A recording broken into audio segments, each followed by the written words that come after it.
Au Japon, le marché du manga a rapporté plus de 1543 milliards de yens, soit presque... Attends, mais gros, tu fais quoi là? J'expose le contexte pour la vidéo sur l'édition en France. Mais connard, t'as cru que j'allais pas voir que c'est le trailer de la chaîne? Mais je sais pas, je me suis dit que ça pouvait peut-être passer. Vu que t'es un peu con et que... Je veux 10 pages d'écriture pour ce soir. Non mais c'est pas vrai. Pourquoi je me trimballe un boulet pareil? Ça me casse les... Bon...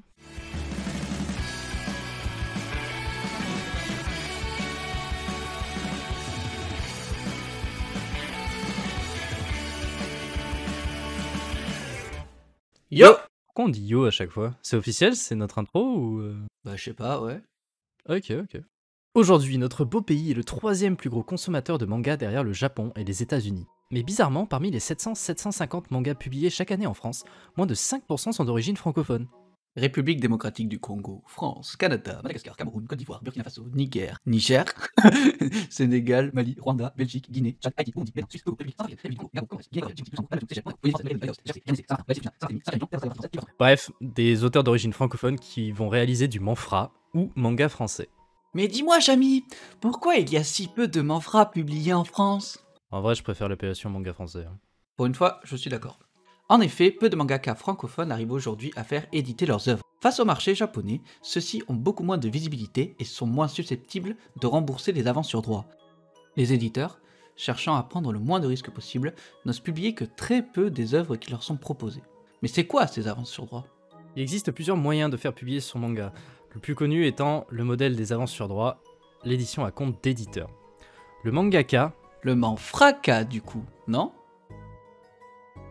Ouais... Il va tout fracasser du coup.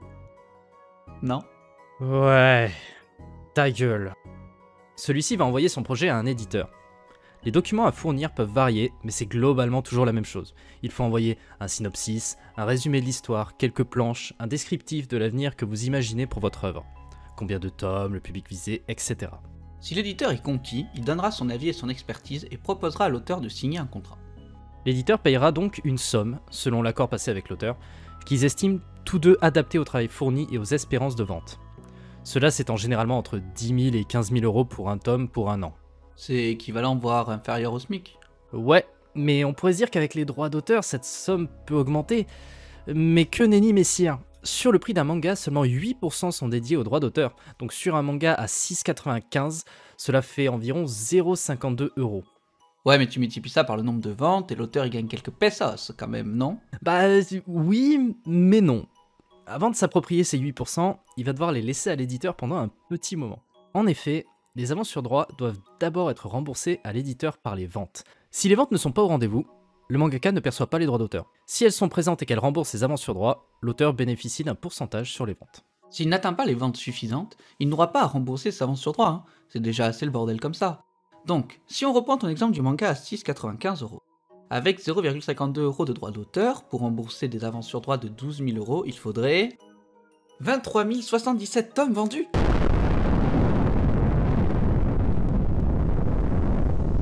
C'est pas vraiment mon exemple, je l'ai piqué dans un post de Renaud Lemaire. Auteur de l'excellent Dreamland, lisez-le, nos Français ont du talent.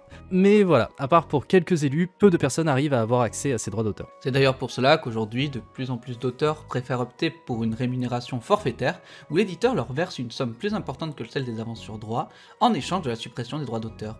Vu qu'ils ne les percevront sûrement jamais, autant gagner plus dès le début. Il existe aussi l'édition à compte d'auteur, où l'auteur paye de sa poche les frais d'impression et la publicité de son livre, ce qui lui permet de faire publier son œuvre par une maison d'édition ou des prestataires de services tout en ayant directement accès aux droits d'auteur. Mais ce modèle est généralement peu utilisé car il demande un investissement important dès le début de projet. Et enfin l'auto-édition où l'auteur fait tout seul. Faut être déter quand même. Faut gérer l'écriture, le dessin, la fabrication, la publicité et la distribution, mais cela permet de gérer le processus soi-même, d'être indépendant et de gérer les revenus de chaque vente. De plus, l'émergence du format numérique a permis de réduire les coûts, en supprimant certaines étapes du processus, comme par exemple l'impression. Les réseaux sociaux peuvent aider à la diffusion et à la publicité. Et les plateformes de crowdfunding, comme Ulule par exemple. Les plateformes de quoi? De crowdfunding. Oh oui, redis-le encore. Les plateformes de financement participatif comme Ulule permettent aujourd'hui d'aider une personne à faire connaître et à financer son projet. Il y a donc peu de sorties de mangas français car le monde de l'édition est cruel et sans pitié. Mais ça évolue petit à petit, hein. Le développement des formats numériques, par exemple, permet aux auteurs de commencer à percevoir une rémunération pour la publication papier et numérique. Les réseaux sociaux et les plateformes de financement participatif permettent de faire parler d'une œuvre et certains auteurs se mettent également à produire du contenu sur Twitch et sur YouTube pour interagir directement avec le public. On espère donc que le manga français se démocratisera petit à petit, que de nouveaux auteurs émergeront et que leurs conditions de travail s'amélioreront. Pour cela, nous avons pour projet de développer notre propre plateforme de publication et de lecture en ligne. Donc si vous avez un projet de manga, n'hésitez pas à nous le faire savoir en commentaire ou à nous envoyer un petit message privé sur notre Instagram @mangajet. Merci d'avoir regardé la vidéo. N'hésitez pas à aimer et à vous abonner. On se retrouve dimanche prochain pour une nouvelle vidéo. Salut. Salut.